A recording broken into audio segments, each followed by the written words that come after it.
When I was a young teenager, I used to spend my Saturday afternoons lying on the bed reading tragic tales by the Victorian novelist Thomas Hardy. In my late teens, it was Dickens and the Manchester novelist Elizabeth Gaskell, as well as the Bronte sisters. By the time I was in my early 20s, my best friend and I used to spend our Saturday nights, while everyone else was out partying, sitting on the floor with a bowl of lentil soup, a bottle of wine, reading out long 19th century poems to each other. I've always understood, engaged with, and sometimes escaped from the world through novels and poems. So when in 2014 my husband Richard died, aged 45, it was to books that I turned to help me find a narrative to make sense of this unbearable loss. And because I've spent large chunks of my life reading, writing about, and teaching Victorian literature, it was to the Victorians, above all, that I turned.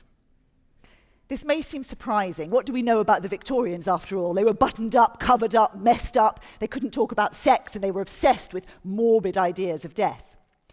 Well, I'm not going to talk about sex, although I might note in passing that the wonderful socialist poet Edward Carpenter lived just outside Sheffield in Totley in the 1880s and 1890s as an openly gay man with his lover, with friends and visitors coming through, discussing sexuality, which Carpenter himself wrote treatises and books about, so not perhaps as repressed as we might think.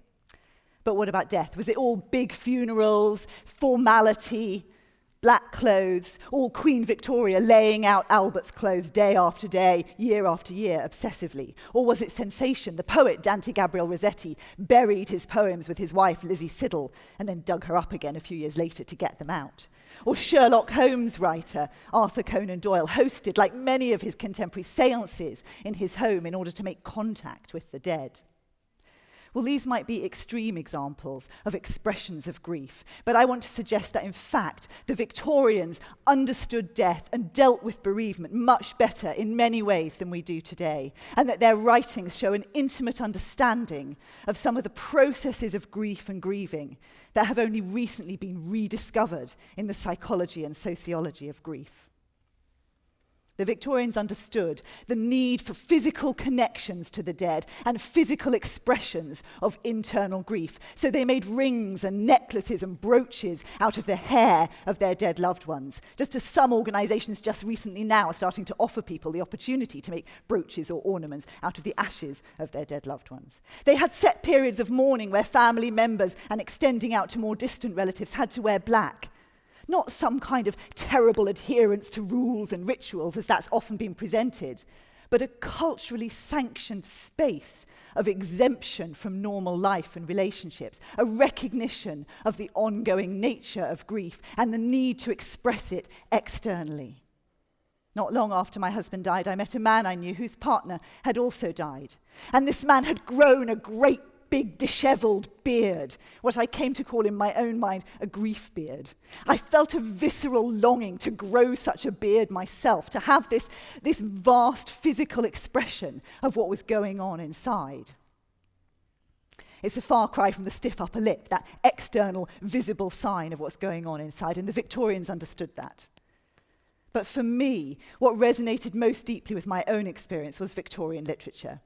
In the first few weeks after my husband died, I sent out to friends and I read and reread a poem by the Victorian Gerard Manley Hopkins, which begins, "No worst, there is none."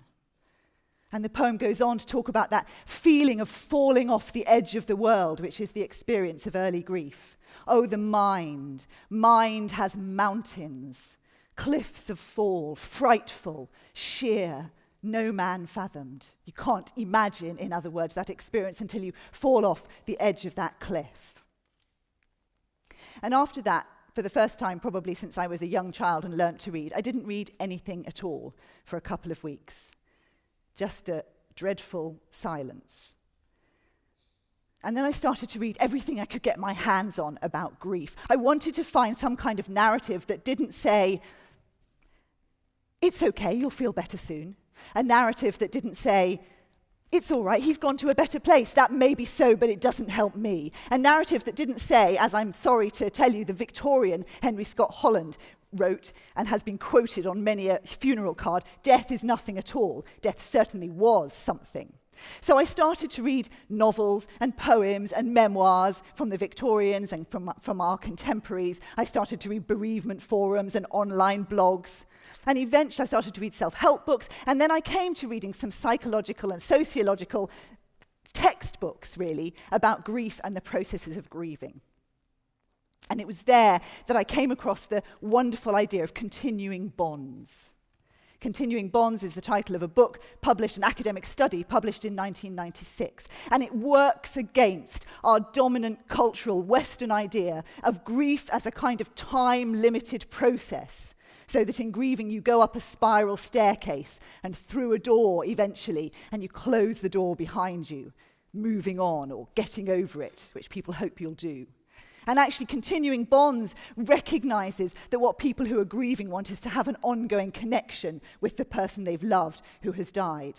A way of remembering them in ritual and imagination and in the way they live their life. That people want to continue to hold on to something of the identity they had in relation to the dead person, even as they go out into the world and make their own new identity.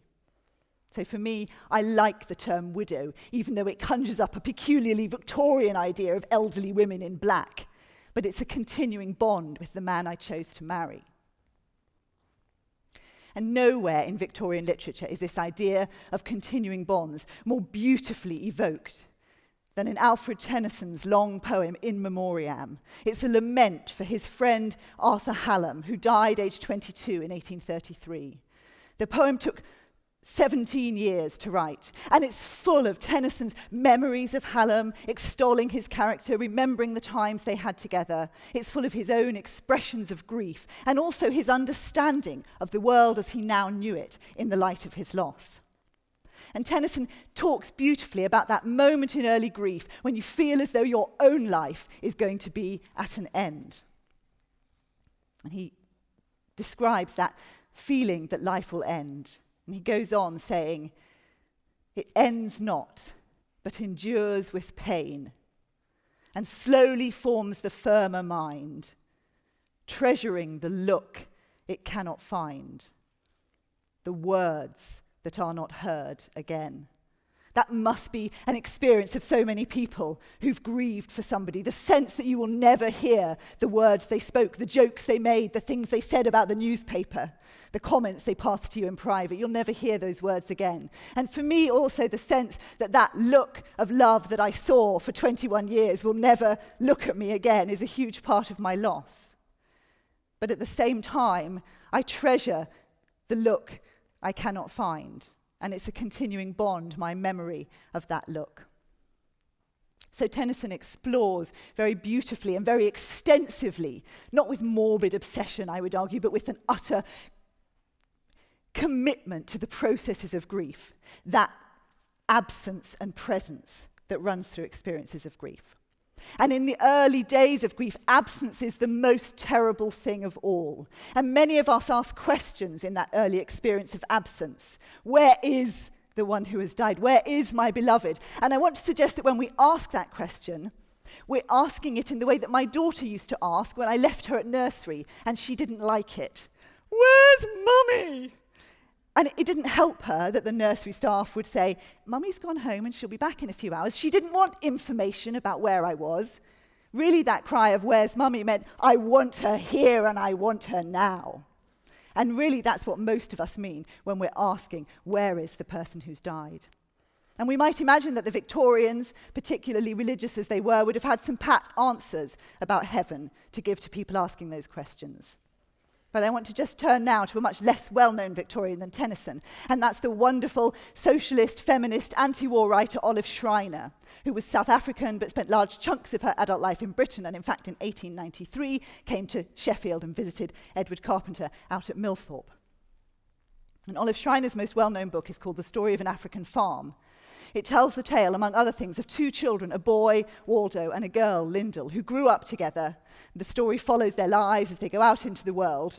And it finishes, spoilers here, I'm afraid, just after the death of Lyndall, as a young woman. Waldo hears of her death, and he's stricken with grief. He's loved her from when he was a child. And as he tries to cope with his grief, he imagines the narratives that are available to him from his society. And he thinks particularly of the kind of prevailing idea that actually all is well with Lyndall now because she's an angel in heaven with God. And Waldo cries out, "I want no angel, only she, with all her sins upon her. So give her me, or give me nothing." And he goes on to think a little bit more about the way in which people would say, in some ways she's always with him because she's not in her body anymore, she's now only in spirit. And he cries out again, "Give me back what I have lost, or give me nothing."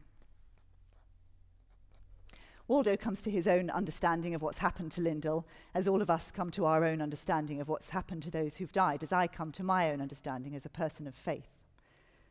But I can think of few expressions more true, more honest, or more raw of the early sense of abandonment that comes with grief than those words that Olive Schreiner gives to Waldo. Any comfort offered at that stage is no comfort at all.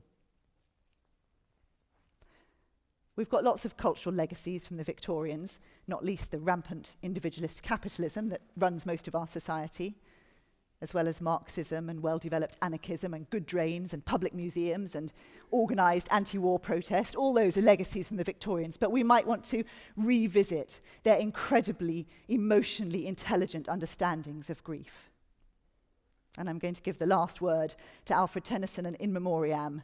Tennyson explores the way in which those who die become strange to us, gone forever and no longer part of our everyday world. And yet at the same time, through that continuing bond that he expresses in his poetry and others of us express in different ways, they are in some way with us as we make our way in the world. Strange friend, past, present, and to be. Loved deeplier, darklier understood. Behold, I dream a dream of good, and mingle all the world with thee.